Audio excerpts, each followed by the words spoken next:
சர்ச்சுக்கு போகும்போதெல்லாம் உள்ளே உட்காரவே முடியாது. உள்ளே உட்காந்தோன்னா யாரையாவது பார்த்து கூப்பிட்டுட்டு சிரிச்சிட்ருப்பான். ஸோ மற்றவங்களுக்கும் டிஸ்டர்ப் ஆகக்கூடாது அப்படிங்கிறதுனால வெளியே வச்சிட்ருப்போம். ஸோ அப்படியே நடந்துக்கிட்டே இருந்தோன்னா தூங்கிடுவான். அன்னைக்கு வந்து சர்ச்சில் சாப்பாடு போட்டிருந்தாங்க. சாப்பாடு, சாம்பார், சத்யாவும் இல்லை, நான்வெஜ்ஜும் இல்லைங்கிற மாதிரி மீன் குழம்புலாம் போட்டிருந்தாங்க சோறு கூட. நான் வந்து ஃபர்ஸ்ட் டைம் இப்படி சத்யா கூட மீன் குழம்பு பார்க்குறேன்.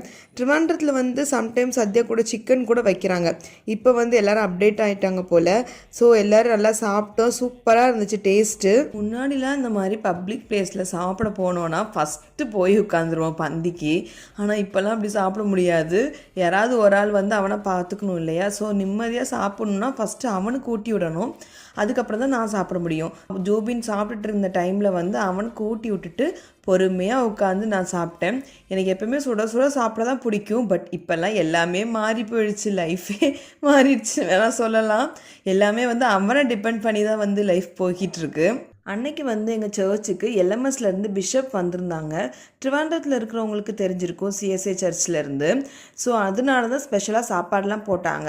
ஸோ சரி சும்மா ரெக்கார்ட் பண்ணி வச்சுக்கலாமே அப்படின்னு தான் வந்து வீடியோஸ்லாம் எடுத்து வச்சிட்டு இருந்தேன். எங்கள் சர்ச் வந்து கொஞ்சம் ஹைட்டில் தான் இருக்கும். ஸோ வியூ சூப்பராக இருக்கும். அங்கேருந்து பார்க்குறதுக்கு நல்ல காற்றடிக்கும். பட் இப்போல்லாம் வெயிலாக இருக்கிறதுனால காருக்குள்ளே தான் மேக்ஸிமம் அவனை வச்சுட்டு இருக்கிற மாதிரி இருக்குது, ஏசி போட்டுட்டு.